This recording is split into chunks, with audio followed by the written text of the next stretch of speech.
السلام علیکم ورحمۃ اللہ وبرکاتہ۔ سیرت النبی صلی اللہ علیہ وآلہ وسلم محض ایک تاریخی تذکرہ یا سوانح عمری نہیں، بلکہ وہ ایک زندہ اور چلتی پھرتی تفسیر قرآن ہے۔ اللہ کا پیغام جو لفظوں میں قرآن کی صورت میں نازل ہوا، وہ انسانیت کو ایک راہ ہدایت مہیا کرتا ہے، مگر وہ پیغام جو محمد صلی اللہ علیہ وآلہ وسلم کی ذات میں ڈھلتا ہے تو عملی صورت اختیار کرتا ہے۔ یہی عملی پرتو ہے، ایک ایسا عکس جو صرف الفاظ نہیں بلکہ کردار، اخلاق، فیصلے اور طرز حیات میں نمایاں ہوتا ہے۔ جس طرح آئینہ سورج کی روشنی کو منعکس کرتا ہے، ویسے ہی سیرت نبی صلی اللہ علیہ وآلہ وسلم الہی پیغام کا آئینہ ہے جو ہر زاویے سے نور ہدایت کو منعکس کرتا ہے۔ چونکہ اس سیرت طیبہ کی مکمل صورت گری ممکن نہیں جب تک اس پیغام ربانی کے نزول سے پہلے کے حالات اور بعد کے حالات کا تقابل نہ کیا جائے۔ اس لیے اس بحث سے پہلے پیش نظر باب میں اسلام سے پہلے کی عرب اقوام اور ان کے نشو و نما کی کیفیت بیان کرتے ہوئے ان حالات کا خاکہ پیش کرنا ضروری ہے جن میں رسول اللہ صلی اللہ علیہ وآلہ وسلم کی بعثت ہوئی تھی۔ سب سے پہلے میں عرب کا محل وقوع بیان کرتا ہوں۔ لفظ عرب کے لغوی معنی ہے صحرا اور بے آب و گیا زمین۔ عہد قدیم سے یہ لفظ جزیرہ نمائے عرب اور اس میں بسنے والی قوموں پر بولا گیا ہے۔ عرب کے مغرب میں بحر احمر اور جزیرہ نمائے سینا ہے، مشرق میں خلیج عرب اور جنوبی عراق کا ایک بہت بڑا حصہ ہے، جنوب میں بحر عرب ہے جو در حقیقت بر ہند کا پھیلاؤ ہے، شمال میں ملک شام اور کسی قدر شمالی عراق ہے۔ ان میں سے بعض سرحدوں کے متعلق اختلافات بھی ہیں۔ کل رقبے کا اندازہ 10 لاکھ سے 13 لاکھ مربع میل تک کیا گیا ہے۔ جزیرہ نمائے عرب طبعی اور جغرافیاتی حیثیت سے بڑی اہمیت رکھتا ہے۔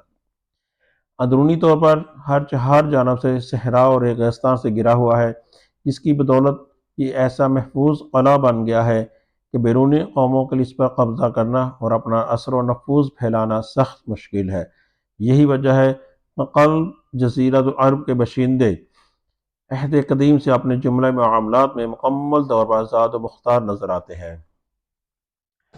حالانکہ یہ ایسی دو عظیم طاقتوں کے ہمسایہ تھے کہ اگر یہ ٹھوس قدرتی رکاوٹ نہ ہوتی تو ان کے حملے روک لینا باشندگان عرب کے بس کی بات نہ تھی۔ بیرونی طور پر جزیرہ نمائے عرب پوری دنیا کے تمام معلوم بر اعظموں کے بیچوں بیچ واقع ہے اور خشکی اور سمندر دونوں راستوں سے اس کے ساتھ جڑا ہوا ہے۔ اس کا شمال مغربی گوشہ بر اعظم افریقہ میں داخلے کا دروازہ ہے، شمال مشرقی گوشہ یورپ کی کنجی ہے، مشرقی گوشہ ایران، وسط ایشیا اور مشرق بعید کے دروازے کھولتا ہے اور ہندوستان اور چین تک پہنچاتا ہے۔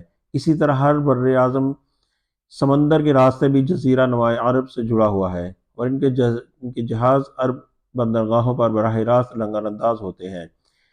اس جغرافیائی محل وقوع کی وجہ سے جزیرہ العرب کے شمالی اور جنوبی گوشے جو ہیں وہ مختلف قوموں کے باز گاہ اور تجارت و ثقافت اور فنون مذہب کے لین دین کا مرکز رہ چکے ہیں۔ عرب میں پائی جانے والی قومیں جو ہیں مورخین نے نسلی اعتبار سے عرب اقوام کی 3 قسمیں قرار دی ہیں۔ عرب بعیدہ یعنی وہ قدیم عرب قبائل اور قومیں جو بالکل ناپید ہو گئیں اور ان کے متعلق ضروری تفصیلات بھی دستیاب نہیں سوائے قرآن پاک کے، مثلا عاد، سمود، تسم، جدیس، عمالقہ وغیرہ۔ اس کے بعد عرب عاربہ ہیں، یعنی وہ عرب قبائل جو یعرب بن یشجب بن قحطان کی نسل سے ہیں، انہیں قحطانی عرب کہا جاتا ہے۔ اس کے بعد تیسرا نمبر آتا ہے عرب مستعربہ، یعنی وہ عرب قبائل جو حضرت اسماعیل علیہ السلام کی نسل سے ہیں، انہیں عدنانی عربی کہا جاتا ہے۔ عرب عاربہ یعنی قحطانی عرب کا اصل گہوارہ ملک یمن تھا، یہی ان کے خاندان اور قبیلے مختلف شاخوں میں پھوٹے پھلے اور پڑے۔ ان میں سے 2 قبیلوں نے بڑی شہرت حاصل کی۔ ان میں سے ایک حمیر ہے جس کی مشہور شاخیں زید الجمہور، عزا اور سکاسک ہے، اور نمبر 2 کہلان جس کی مشہور شاخیں حمدان، انمار، تی، مزہج، کندہ، لخم، جدام، عازد، اوس، خزرج اور اولاد جفنہ ہیں، جنہوں نے آگے چل کر ملک شام کے اطراف میں بادشاہت قائم کی اور آل غسان کے نام سے مشہور ہوئے۔ عام کہلانی قبائل نے بعد میں یمن چھوڑ دیا اور جزیرۃ العرب کے مختلف اطراف میں پھیل گئے۔ ان کے عمومی ترک وطن کا واقعہ سیل عرم سے کسی قدر پہلے اس وقت پیش آیا جب رومیوں نے مصر و شام پر قبضہ کر کے اہل یمن کی تجارت کے بحری راستے پر اپنا تسلط جما لیا اور بری شہرہ کی سہولیت غارت کر کے اپنا دباؤ اس قدر بڑھا دیا کہ کہلانیوں کی تجارت تباہ ہو کر رہ گئی۔ کچھ عجب نہیں کہ کہلانی اور حمیری خاندانوں میں جنگ بھی رہی ہو اور یہ بھی کہلانیوں کے ترک وطن کا ایک مؤثر سبب بنی ہو۔ اس کا اشارہ اس سے بھی ملتا ہے کہ کہلانی قبائل نے تو ترک وطن کیا لیکن حمیری قبائل اپنی جگہ برقرار رہے۔ جن کہلانی قبائل نے ترک وطن کیا ان کی چار قسمیں کی جا سکتی ہیں۔ آزد، انہوں نے اپنے سردار عمران بن عامر مزیقی کے مشورے پر ترک وطن کیا۔ پہلے تو یہ یمن ہی میں ایک جگہ سے دوسری جگہ منتقل ہوتے رہے اور حالات کا پتہ لگانے کے لیے اپنے آگے آگے اپنے بہادر جنگجوؤں کو بھیجتے رہے، لیکن آخرکار شمال کا رخ کیا اور پھر مختلف شاہیں گھومتے گھماتے مختلف جگہ دائمی طور پر سکونت پذیر ہو گئیں۔ اس کی تفصیل درجہ ذیل ہے کہ ثعلبہ بن عمرو اس نے اولاً حجاز کا رخ کیا اور ثعلبیہ اور ذی قور کے درمیان اقامت اختیار کی۔ جب اس کی اولاد بڑی ہو گئی اور خاندان مضبوط ہو گیا تو مدینہ کی طرف کوچ کیا اور اسی کو اپنا وطن بنا لیا۔ اسی ثعلبہ کی نسل سے اوس اور خزرج ہیں جو ثعلبہ کے صاحبزادے حارثہ کے بیٹے ہیں۔ حارثہ بن عمرو یعنی خزہ اور اس کی اولاد یہ لوگ پہلے سرزمین حجاز میں گردش کرتے ہوئے مرہ زہران میں خیمہ زن ہوئے، پھر حرم پر دعویٰ بولا اور بنو جرہم کو نکال کر خود مکہ میں بود و باش اختیار کر لیا۔ عمران بن عمرو اس کی اولاد نے اور عمان میں سکونت اختیار کی، اس لیے یہ لوگ ازدن عمان کہلاتے ہیں۔ نصر بن ازد اس سے تعلق رکھنے والے قبائل نے تہامہ میں قیام کیا، یہ لوگ ازد شنوہ کہلاتے ہیں۔ جفتہ بن عامرو اس نے ملک شام کا رخ کیا اور اپنی اولاد سمیت وہی متوطن ہو گیا۔ یہی شخص غسانی بادشاہوں کا جد اعلیٰ ہے۔ انہیں آل غسان اس لیے کہا جاتا ہے کہ انہوں نے شام منتقل ہونے سے پہلے حجاز میں غسان نامی ایک قصبے پر کچھ عرصہ قیام کیا تھا۔ لحم جزام انہی لخمیوں میں نصر بن ربیعہ تھا جو ہیرا کے شاہان آل منذر کا جد اعلیٰ ہے۔ بنو تی اس قبیلے نے بنو آز کے وطن کے بعد شمال کا رخ کیا اور رجا اور سلمہ نام دو پہاڑیوں کے اطراف میں مستقل طور پر سکونت پذیر ہو گیا، یہاں تک کہ یہ دونوں پہاڑیاں قبیلہ تی کی نسبت سے مشہور ہو گئیں۔ نمبر 4 پہ کندہ ہے۔ یہ لوگ پہلے بحرین موجودہ الاحسا میں خیمہ زن ہوئے لیکن مجبوراً وہاں سے ہجرت کر کے حضرت الموت گئے، وہاں بھی امان نہ ملی، وہ آخر کار نجد میں ڈیر ڈالنے پر پڑے۔ یہاں ان لوگوں نے ایک عظیم الشان حکومت کی داغ بیل ڈالی مگر یہ حکومت پائیدار نہ ثابت ہوئی اور اس کے اثار جلد ہی ناپید ہو گئے۔ کہلان کے علاوہ حمیر کا بھی صرف ایک قبیلہ قضاء ایسا ہے اور اس کا حمیری ہونا بھی مختلف بھی ہے جس نے یمن سے ترک وطن کر کے حدود عراق میں بادیہ سماوا کے اندر بود و باش اختیار کی۔ ان قبائل کی متعلق تفصیلات میں جاننے کی ضرورت نہیں ہے، بات لمبی ہو جائے گی، اس لیے مختصر طور پر آگے چلتا ہوں۔ عرب مستعربہ ان کے جد اعلیٰ سیدنا ابراہیم علیہ السلام اصلاً عراق کے شہر اور کے باشندے تھے اور یہی اور شہر کے متعلق مشہور ہے کہ حضرت ابراہیم علیہ السلام یہیں پر پیدا ہوئے تھے۔ یہ شہر دریائے فرات کے مغربی ساحل پر کوفے کے قریب واقع تھا۔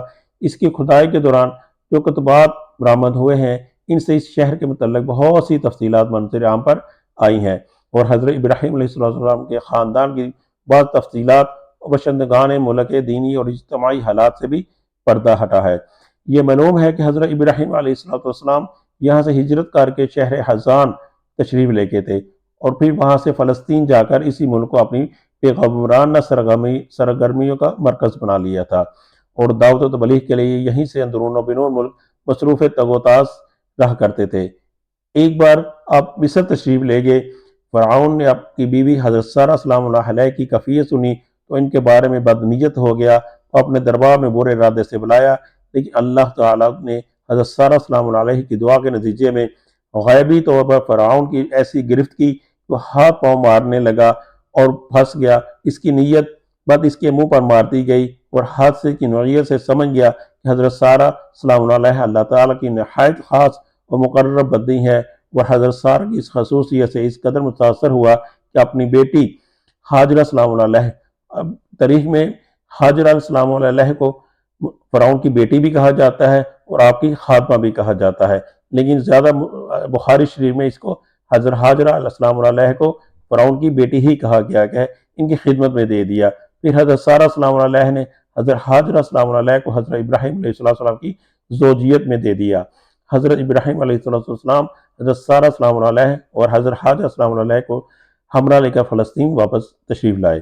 پھر اللہ تعالیٰ نے حضرت ابراہیم علیہ السلام کو حاجرہ علیہ السلام کے وطن سے ایک فرزند ارجمند اسماعیل علیہ السلام عطا فرمایا، لیکن اس پر حضرت سارہ کو جو بے اولاد تھیں بڑی غیرت آئی اور انہوں نے حضرت ابراہیم السلام علیہ کو مجبور کیا کہ حضرت حاجرہ السلام علیہ کو ان کے نوزیدہ بچے سمیت جلا وطن کر دیں۔ حالات نے ایسا رخ اختیار کیا کہ انہیں حضرت سارہ علیہ السلام کی بات ماننی پڑی اور حضرت حاجرہ السلام علیہ اور حضرت اسماعیل علیہ السلام کو ہمراہ لے کر حجاز تشریف لے گئے اور وہاں ایک بے آب و گیا وادی میں بیت اللہ شریف کے قریب ٹھہرا دیا۔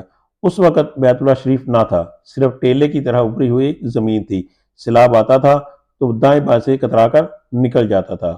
وہی مسجد حرام کے بالائی حصے میں زمزم کے پاس ایک بہت بڑا درخت تھا، آپ نے اسی درخت کے پاس حضرت حاجرہ السلام علیہ اور حضرت اسماعیل علیہ السلام کو چھوڑا تھا۔ اس وقت مکہ میں نہ پانی تھا نہ آدم اور آدم زاد، اس لیے حضرت ابراہیم علیہ السلام نے ایک توشہ دان میں کھجور اور ایک مشکیزے میں پانی رکھ دیا۔ اس کے بعد آپ فلسطین تشریف لے گئے، لیکن چند ہی دن میں کھجور اور پانی ختم ہو گیا اور سخت مشکل پیش آئی، مگر اس وقت اللہ تعالیٰ نے اپنے فضل سے زمزم کا چشمہ پھوٹ پڑا اور ایک عرصہ تک کے لیے سامان رزق و متاع حیات بن گیا۔ اس کی تفصیلات میں جانے کی ضرورت نہیں ہے کیونکہ یہ قصہ عام ہے اور بہت زیادہ لوگوں کو اس کے متعلق معلوم ہے۔ کچھ عرصہ بعد یمن سے ایک قبیلہ آیا جسے تاریخ میں جزہم ثانی کہا جاتا ہے۔ یہ قبیلہ اسماعیل علیہ السلام کی ماں سے اجازت لے کر مکہ میں ٹھہر گیا۔ کہا جاتا ہے کہ یہ قبیلہ پہلے مکہ کے گرد و پیش کی وادی میں سکونت پذیر تھا۔ صحیح بخاری میں اتنی صراحت موجود ہے کہ رہائش کی غرض سے یہ لوگ مکہ میں حضرت اسماعیل علیہ السلام کی آمد کے بعد اور ان کے جوان ہونے سے پہلے وارد ہوئے تھے، لیکن اس وادی سے ان کا گزر اس سے پہلے بھی ہوا کرتا تھا۔ یہ ساری چیزیں صحیح بخاری میں معلوم ہے۔ حضرت ابراہیم علیہ السلام اپنے خاندان کی نگہداشت کے لیے وقتاً فوقتاً مکہ مکرمہ تشریف لایا کرتے تھے، لیکن تاریخ میں یہ معلوم نہ ہو سکا کہ اس طرح ان کی آمد کتنی بار ہوئی۔ البتہ تاریخی ماخذ میں 4 بار ان کی آمد کی تفصیل موجود ہے، جو کہ یہ ہے۔ نمبر 1، قرآن مجید میں بیان کیا گیا ہے کہ اللہ تعالیٰ نے حضرت ابراہیم علیہ السلام کو خواب میں دکھلایا کہ اپنے صاحبزادے حضرت اسماعیل علیہ السلام کو ذبح کر رہے ہیں۔ یہ خواب ایک طرح کا حکم الہی تھا اور باپ بیٹے دونوں اس حکم الہی کی تعمیل کے لیے تیار ہو گئے، اور یہ تمام قصہ قرآن پاک میں موجود ہے۔ اور جب دونوں نے سر تسلیم خم کر دیا اور باپ نے بیٹے کو پیشانی کے بل لٹا دیا تو اللہ نے پکارا، اے ابراہیم، تم نے خواب کو سچ کر دکھایا، ہم نیکوکاروں کو اسی طرح بدلہ دیتے ہیں۔ یقیناً یہ کھلی ہوئی آزمائش تھی اور اللہ نے اس فدیے میں ایک عظیم ذبیحہ عطا فرمایا۔ اور یہ بات مجموعہ بائبل کی کتاب پیدائش میں بھی مذکور ہے کہ حضرت اسماعیل علیہ السلام حضرت اسحاق علیہ السلام سے 13 سال بڑے تھے، اور قرآن کا سیاق بتلاتا ہے کہ یہ واقعہ حضرت اسحاق علیہ السلام کی پیدائش سے پہلے پیش آیا تھا، کیونکہ پورا واقعہ بیان کر چکنے کے بعد حضرت اسحاق علیہ السلام کی پیدائش کی بشارت کا ذکر ہے۔ اس واقعہ سے ثابت ہوتا ہے کہ حضرت اسماعیل علیہ السلام کے جوان ہونے سے پہلے کم از کم ایک بار حضرت ابراہیم علیہ السلام نے مکہ کا سفر ضرور کیا تھا۔ باقیہ 3 سفروں کی تفصیل صحیح بخاری کی ایک طویل روایت میں ہے جو ابن عباس رضی اللہ تعالیٰ عنہ نے مرفوعاً دی ہے۔ اس کا خلاصہ میں بیان کرنا چاہتا ہوں۔ حضرت اسماعیل علیہ السلام جب جوان ہو گئے، جرہم سے عربی سیکھ لی اور ان نکاحوں میں جچنے لگے تو ان لوگوں نے اپنے خاندان کی خاتون سے آپ کی شادی کر دی۔ اسی دوران حضرت حاجرہ السلام علیہ کا انتقال ہو گیا اور حضرت ابراہیم علیہ السلام کو خیال ہوا کہ اپنا ترکہ دیکھنا چاہیے، چنانچہ وہ مکہ تشریف لے گئے، لیکن حضرت اسماعیل علیہ السلام سے ملاقات نہ ہوئی۔ حضرت ابراہیم علیہ السلام کی اپنی بہو سے حالات اور دریافت کیے گئے۔ اس نے تنگ دستی کی شکایت کی، آپ نے وصیت کی کہ اسماعیل علیہ السلام آئے تو کہنا اپنے دروازے کی چوکھٹ بدل دیں۔ اس وصیت کا مطلب حضرت اسماعیل علیہ السلام سمجھ گئے، بیوی کو طلاق دے دی اور ایک دوسری عورت سے شادی کر لی جو جرہم کے سردار مزاز بن عمرو کی صاحبزادی تھی۔ اس دوسری شادی کے بعد ایک بار پھر حضرت ابراہیم علیہ السلام مکہ تشریف لے گئے، مگر اس دفعہ بھی حضرت اسماعیل علیہ السلام سے ملاقات نہ ہوئی۔ بہو سے احوال دریافت کیے تو اس نے اللہ کی حمد و ثنا کی، اپنے وصیت کی کہ اسماعیل علیہ السلام اپنے دروازے کی چوکھٹ برقرار رکھیں، اور آپ واپس فلسطین آ گئے۔ چوتھی مرتبہ اس کے بعد تشریف لائے تو حضرت اسماعیل علیہ السلام زمزم کے قریب درخت کے نیچے تیر گاڑ رہے تھے، دیکھتے ہی لپک پڑے اور وہی کیا جو ایسے موقع پر ایک باپ اپنے بیٹے کے ساتھ اور بیٹا باپ کے ساتھ کرتا ہے۔ یہ ملاقات اتنے طویل عرصے کے بعد ہوئی تھی کہ ایک نرم دل اور شفیق باپ اپنے بیٹے سے اور ایک اطاعت شعار بیٹا اپنے باپ سے بمشکل ہی اتنی لمبی جدائی برداشت کر سکتا ہے۔ اسی دفعہ دونوں نے مل کر خانہ کعبہ تعمیر کیا، بنیادیں کھود کر دیواریں اٹھائی، اور ابراہیم علیہ السلام نے ساری دنیا کے لوگوں کو حج کے لیے حکم ربی آواز دی۔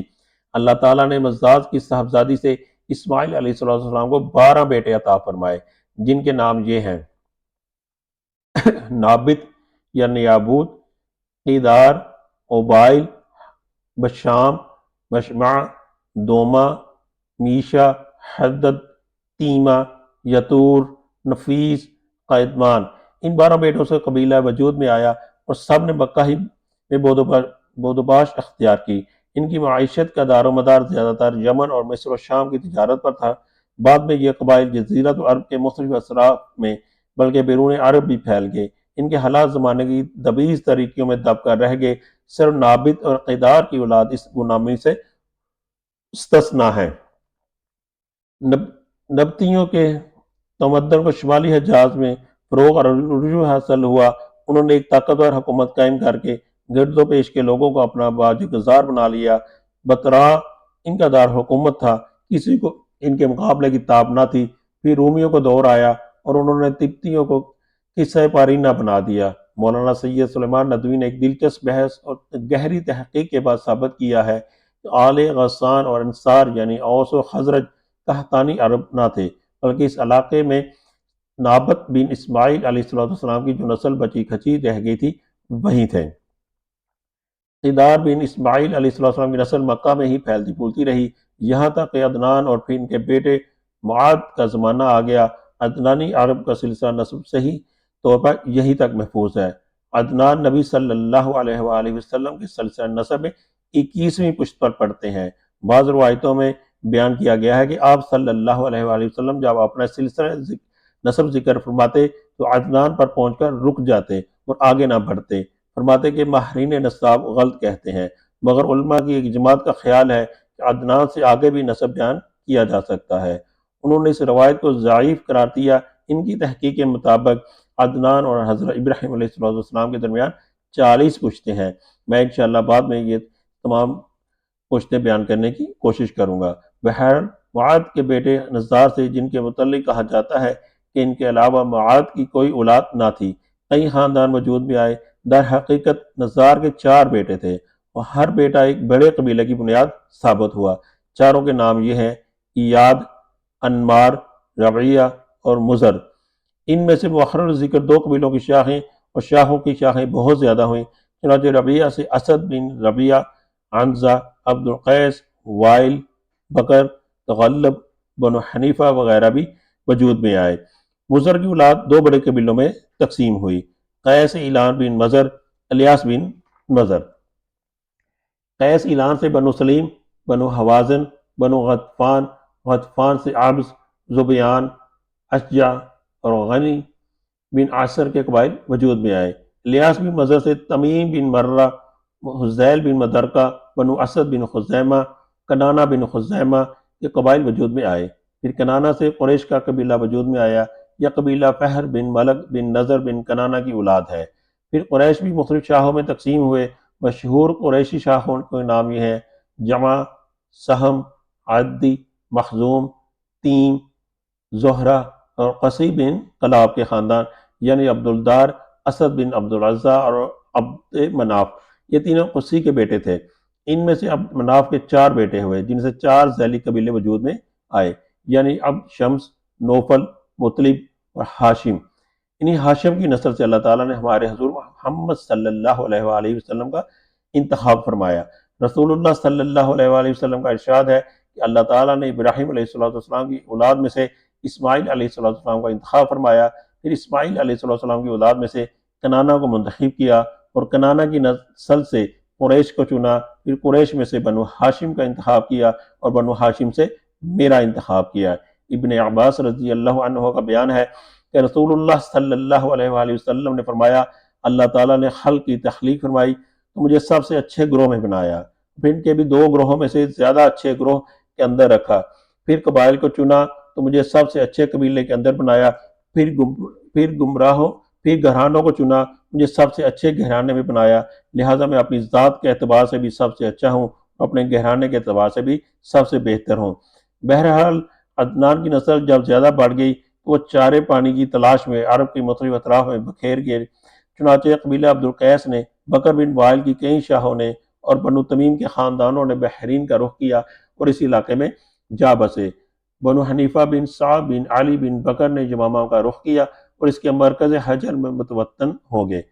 بکر بن وائل کی بقیہ شاہوں نے یمامہ سے لے کر بحرین، سہل کاظمہ، خلیج، سواد عراق، ابلا اور حیت تک کے علاقوں میں بود و باش اختیار کی۔ بنو تغلب جزیرہ فراتیہ میں اقامت گزین ہوئی، البتہ ان کی بادشاہوں نے بنو بکر کے ساتھ سکونت اختیار کی۔ بنو تمیم نے بادی بصرہ میں تو وطن اختیار کیا، بنو سلیم نے مدینہ کے قریب ڈیرے ڈالے، ان کا مسکن وادی القرا سے شروع ہو کر خیبر و مدینہ کے مشرق سے گزرتا ہوا حرہ بن سلیم سے متصل 2 پہاڑوں تک منتہا ہوتا تھا۔ بنو ثقیف طائف میں متوطن ہوئے اور بنو حوازن نے مکہ کے مشرق میں وادی اوتاس کے گرد 2 پیش ڈیرے ڈالے، ان کا مسکن مکہ، بصرہ، شہرہ پر واقع تھا۔ بنو اسد شیمہ کے مشرق اور کوفہ کے مغرب میں خیمہ زن ہوئے، ان کے اور تیمہ کے درمیان بنو تی کا ایک خاندان بہتر آباد تھا۔ بنو اسد کی آبادی اور کوفے کے درمیان 5 دن کی مسافت تھی۔ بنو زیبان تیمہ کے قریب ہواران کے اطراف میں آباد ہوئے۔ تہامہ میں بنو کنانہ کے خاندان رہ گئے تھے، ان میں سے قرشی خاندانوں کی بود و باش مکہ اور اس کے اطراف میں تھی۔ یہ لوگ پراگندہ تھے، ان کی کوئی شرازہ بندی نہ تھی، تاکہ قصی بن کلاب ابھر کر منظر پر آئے اور قرشیوں کو متحد کر کے شرف و عزت اور بلندی وقار سے بہرہ بر کیا۔